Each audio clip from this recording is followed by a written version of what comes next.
Hello po mga kababayan, kamusta po kayong lahat? And once again, welcome back to another episode of Simply Talkies Vlog. Pag-usapan natin mga kababayan, ito na namang kalokohan ng dati ninyong presidenteng Digong Duterte. Kasi po, yung katabi niya po, sa kaliwa niya ay walang iba kundi si former Senator Leila de Lima at yung kanilang pinakulong. Ngayon, lahat po nung mga testigo nag-recant, kaya wala. Lagapak lahat yung kasong isinampa laban dyan kay former Senator Leila de Lima. Kasi may mga sinabi po ngayon si Digong at meron pa siyang gustong gawin kay de Lima. Ibang klase talaga itong former president ninyo, no? At ano naman po ang sabi ni former Senator de Lima dyan sa mga reaksyon at aksyon ni Digong. At ganun din po ang kanyang anak na kasalukuyang vice presidente na si Sara Pusit Duterte ay nabulaga po sa Quadcom. Kasi po siya po ay nag-surprise visit sa Quadcom. O ngayon, nabulaga po siya, no? Parang, hey, welcome. O, anong ginawa sa kanya? Pero bago po tayo magpatuloy, tayo po ay magbibigay pugay at pasalamat sa lahat ng ating channel members, followers, subscribers, nagla-like at nagsishare ng ating mga videos, sa mga nagbi-video replay, nagsishare ng kanilang blessings, sa mga nakakasama natin sa ating video premiere at live streaming. Ganun na rin po sa mga shout out sa ating mga OFWs, men and women in uniform, sa mga frontliners at mga guro. At maraming salamat po sa lahat ng patuloy na sumusubaybay at tumatangkilik sa ating mumunting channel at hindi rin po kayo bumibitaw. Maraming salamat po once again, and may God bless us all, may God bless our country, and may God bless the Marcos administration. So dito po, lahat po ng ating article manggagaling sa Manila Bulletin. Unahin natin ito, yung sinabi po ng inyong walang hiyang former President Rodrigo Duterte. Duterte takes shots at seatmate de Lima in Quadcom hearing. Sorry, I do not know her. Ay, naku, hindi niya pala kilala. Yung babae na nag-imbestiga sa kanya, yung babae na ipinakulong nila. Oo, naku naman. Ito po ang sabi niya. In his interpolation of Duterte, Quadcom co-chairman Santa Rosa Lone District Representative Dan Fernandez asked the ex-president to comment on October 26 news article that branded de Lima as the mother of all drugs. Who said it, sir? Tanong ni Duterte kay Fernandez. Sabi naman ni Fernandez, according sa report, ay mga tao po natin sa Malacanang, si Director Roel Lasala and Reynaldo Esmeralda, former NBI, officer in charge ng DOJ, sabi ni Fernandez. I would like to congratulate them for making the statements. What? Yung statement daw na mother of all drug lords, si De Lima. Nako. Duterte was already the president when the news article was published. No? Ito po, on February 24, 2017, De Lima was jailed for alleged link to the illegal drug trade in the New Bilibid prison. Ayan. Na-incarcerate po siya for over 6 years. Ito lang siya napalaya, Ngayon, sabi ni Dan Fernandez, Secretary De Lima, would you agree with the statement of the former president that you are mother of all drug lords?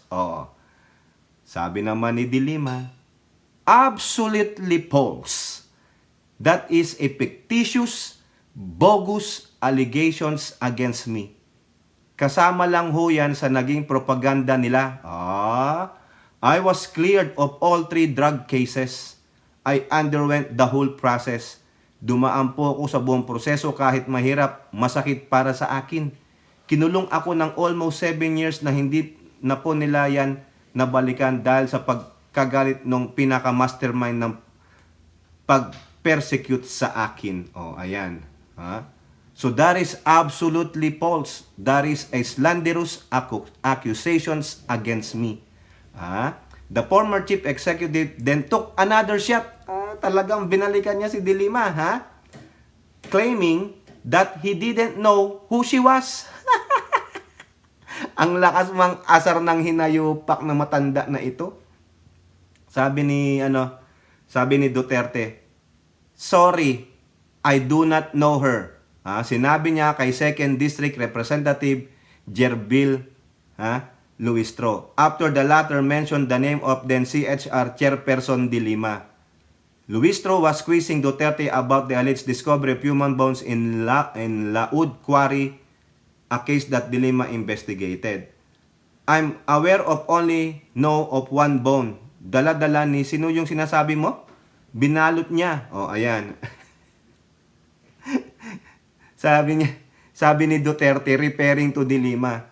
De Lima held her peace for most the hearing as Duterte dominated the interpellation or question and answer portion. Ang lakas mang asar, mga kababayan. Sinabi niya, hindi ko makilala yan. Napanood ko pa sa video, mga kababayan. Hindi ko kilala yan. Iba buhok sabi niya. Napatingin tuloy si De Lima. Kumbaga, galit na si De Lima. Nagtitimpi lang si De Lima. Biro nyo magkatabi sila. Grabe. Ngayon, eto naman ngayon, ang sabi ni De Lima dyan. Manila Bulletin din. Ano ang sabi ni De Lima? He's lying. Aba, mukhang si Bato to. Dapat, De Lima, sinabi mo mismo kay Digong, you're lying. Para kang si Bato. Di ba? Yung sa hearing ni Bato. You're lying. De Lima gets in Duterte's nerves with this remark. Ayan. Nagalit na po si De Lima. Former Senator De Lima seemingly got under the skin of fellow House Quad Committee resource person, ex-President former Duterte after she insisted that he knew fully well who she was. Talaga, si Digong talaga napikon.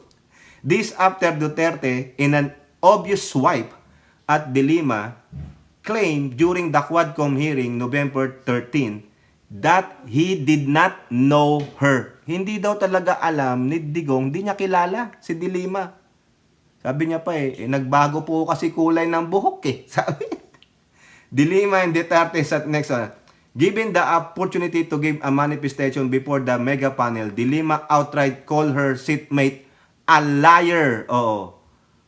Kanina po napansin nyo, hindi nga niya po masabi yung pangalan ko. Ayan. Nagtataka po ako doon. He's lying when he said that he does not know Leila De Lima. How can he say that he does not know Leila De Lima? Unang-una, noong hearing po namin, yung CHR, yung sa DDS killing, siya po as then mayor yung pinakauna na tinawag namin as resource person. Pangalawa, narinig nyo ho yun. Napakaraming mga akusasyon, mga public pronouncement niya na ako ay tinitira niya, na ako ay binabastos niya, kung ano-ano yung sinasabi niya sa akin. Binabantaan din ako. You will rot in jail, Leila De Lima. Yan din yung sabi ni Harry Roque, di ba? I wish you rot in jail, sabi niya kay De Lima talaga. The former senator also recalled the publicized handshake that she had with Duterte during the latter's first State of the Zona in 2016. Kinamayan pa niya ako. So hindi niya ako kilala? Alam yan, for example, ni Executive Secretary Salvador Medialdea. Nakilala ako. Kilala ako ng dating mayor at ng dating pangulo. So, he is lying.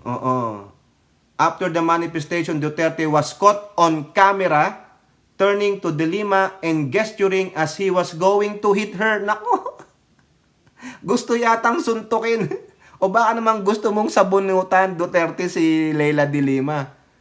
The ex-president's arm was restrained by his counsel. Pinigilan lang daw po. Mako, baka naman hindi susuntok. Baka naman, hoy, die. Gaganunin lang yung buhok. Ikaw naman, Delgra. De Lima was unaware of Duterte's action. Duterte gave a tongue-in-cheek explanation as to why he did not recognize De Lima during the proceeding. Eto na. Ito yung dahilan niya. Iba na kasi ang hairdo niya. Kaya hindi ko nakilala. Pati yung kulay ng buhok. Kaya nga po napatingin ganun si Dilima sa kanya. Ang sama ng tingin ni Dilima, mga kababayan. Ang sama talaga ng tingin. Etong si Digong, ang lakas mang antagonize ang lakas mang asar. Pero pag siya na yung inaasar, pikon. Pikon talo no? Biruin mo, sasaktan niya si Dilima. Kung hindi siguro nahawakan ng lawyer niya na si Delgra yung braso niya, baka nasapak niya o nasabunutan niya. O baka naman hahaplusin lang ni Digong yung bagong hairdo daw ni Leila de Lima. Grabe mga kababayan, itong si Digong nakakaasar. Mananakit ng babae, grabe. Hindi mo na ginalang yung babae, ikaw naman Digong, masyado ka naman. Walang ganon mga kababayan. Dapat igalang mo pa rin yan, maski na anong galit mo. Kaso pikon Pag pikon, talo Talo siya si Duterte. Nagkukunwari lang yan, inaasar niya si Dilima. Pero sa totoo lang, galit na galit si Digong. Kasi iniisip niya, pambihira, talo ako. Hindi ko na pakulong for life si Dilima. Hindi nagkatotoo yung sabi namin ni Harry Roque na you rot in jail forever.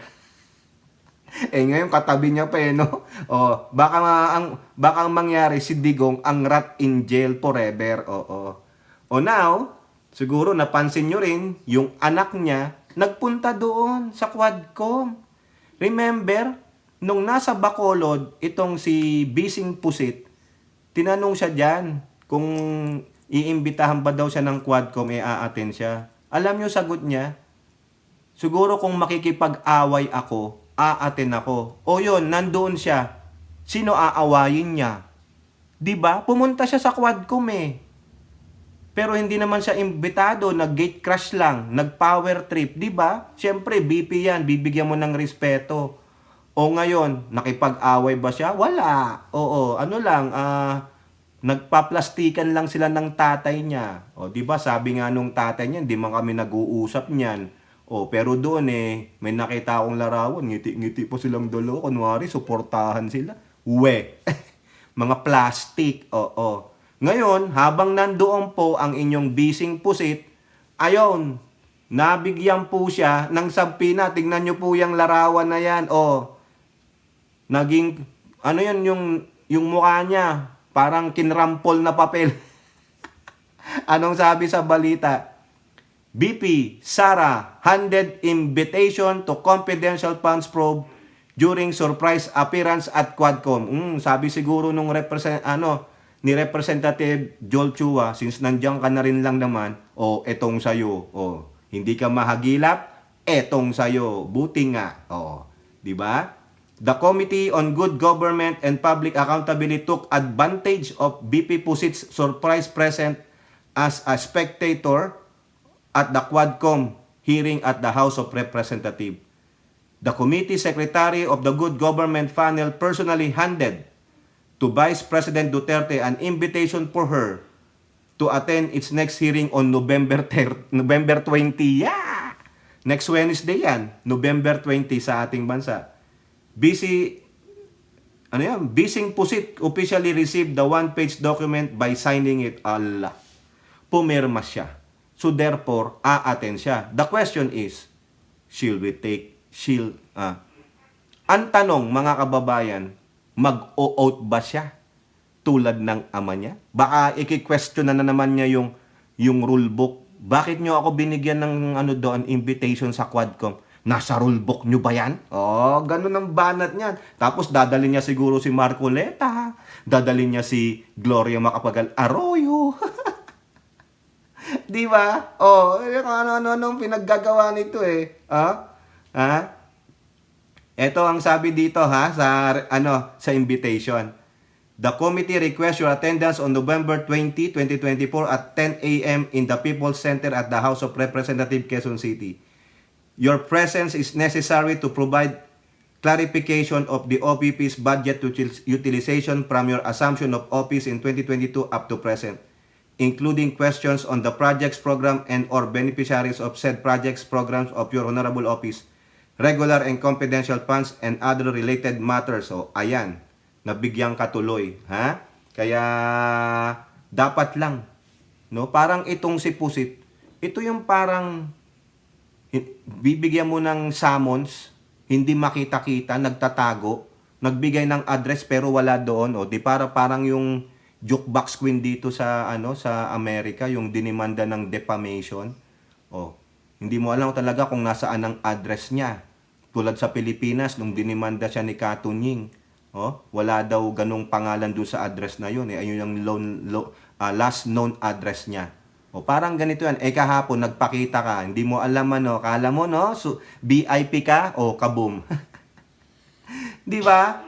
House Deputy Minority Leader ACT Teachers Party List Representative Castro could not help but chide Pusit for surfacing at the Quadcom hearing but not at the good government panel where her answers are needed.